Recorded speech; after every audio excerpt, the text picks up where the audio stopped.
So finally আসতে চলেছে বহু প্রতীক্ষিত খাদানের অফিসিয়াল ট্রেইলার। ইয়েস, আগামীকাল সকালবেলা ট্রেলারটা ড্রপ করা হচ্ছে। তো আগামীকাল হচ্ছে 15 তারিখ আর সিনেমা রিলিজ 20 তারিখ। তোমরা অনেকেই ভাবতে পারো এত শর্ট উইন্ডোতে ট্রেলার রিলিজ করছে। অ্যাকচুয়ালি না, যত দিন যাচ্ছে ব্যাপারটা এরকমই হচ্ছে। কিন্তু দেখবে বড় বড় সিনেমারও ট্রেলারটা, গ্লিমসেস, গান এগুলো সব আসতে থাকে। ট্রেলারটা সিনেমা রিলিজের কিছুদিন আগেই মুক্তি দেওয়া হয়, কোনোটা 2 সপ্তাহ আগে, তো কোনোটা 1 সপ্তাহ আগে, এরকম করেই করা হয়। তার কারণ হলো, আমার যেটা মনে হয় সেটা হচ্ছে যে এখন তো সোশ্যাল মিডিয়ার যুগ। মানে মানুষ না, যদি 1 মাস বা 2 মাস আগে একটা ট্রেলার আসে, এই 1 মাস বা 2 মাস এতটাই বড় সময় যে মানুষ হয়তো অন্য কোনো কিছুতে মেতে উঠতে পারে। তো এই হাইপটা ক্রিয়েট করে হাইপটা ধরে রাখাটা খুব কিন্তু মুশকিল এই সময় দাঁড়িয়ে। এবং দেবদার খাদান যেভাবে প্রমোশন করছে সেভাবে হাইপটা কিন্তু ধরে রাখতে সক্ষম হয়েছে।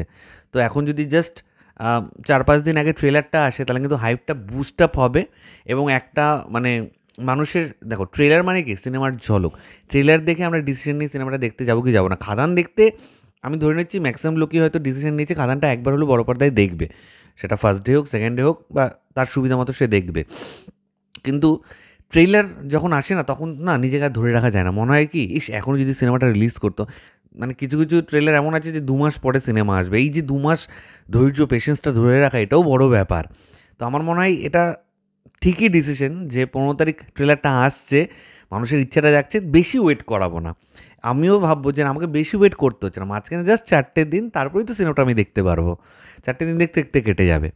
তো দেখা যাক ট্রেলারটা কেমন হয়। যে যেটা টিজার ছিল, প্রি ট্রেলার ছিল, সেগুলো তো সুপার রেসপন্স পেয়েছে।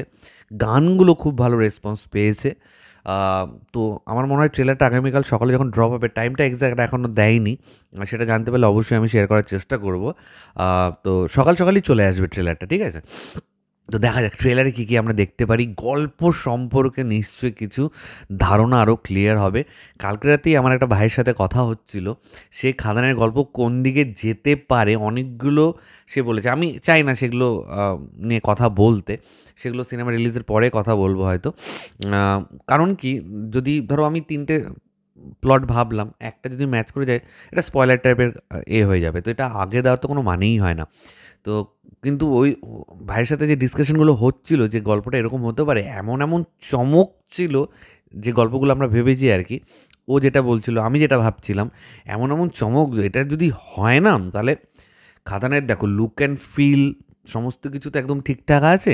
এখন জাস্ট স্টোরিটা এবং দেবদা কি পারফরমেন্স দেবে আমরা অলরেডি বুঝতে পেরে গেছি। সেটা টিজার, প্রি ট্রেলার, গানের মাধ্যমে আমরা বুঝতে পেরে গেছি যে কী ধরনের পারফরমেন্স হতে চলেছে। যিশু সেনগুপ্ত, যাকে হাইড করে রাখা হয়েছে এখনও অবধি, তাকে ট্রেলারে কতটা স্পেস দেওয়া হবে, নাকি তাকে এখনও লুকিয়ে রাখা হবে, নাকি যিশু সেনগুপ্তের ক্যারেক্টারটা এরকমই, তার অতটাও গ্রে শেড নেই, নাকি ট্রেলারে আমরা অন্য কাউকে দেখতে পারবো। গল্প কী হতে চলেছে সেটা ট্রেলার থেকে আরও বেশি করে ক্লিয়ার হবে। তো লেটস ওয়েট অ্যান্ড ওয়াচ। তো দেখা যাক কালকে সকালে ট্রেলারটা আসছে, সেটা রিলিজ করলে অবশ্যই সেটা নিয়ে কথা বলবো। আপাতত ভিডিওতে এটাই তোমার সাথে শেয়ার করার ছিল। তোমাদের কার কি মতামত প্লিজ নিচে কমেন্ট করে জানাও। আমার ভিডিও ভালো লাগলে লাইক, কমেন্টে শেয়ার করতে একদম ভুলবে না। চ্যানেলটাকে যারা প্রথমবার দেখছো, নিচে যে রেড সাবস্ক্রাইব বাটনটা আছে সেখানে ক্লিক করে নাও, পাশে একটা বেল আইকন আছে সেখানে ক্লিক করে অল অপশনে ক্লিক করে নাও। ঠিক আছে বন্ধুরা, ভালো থেকো সবাই, সাবধানে থেকো সবাই। Love you all, take care.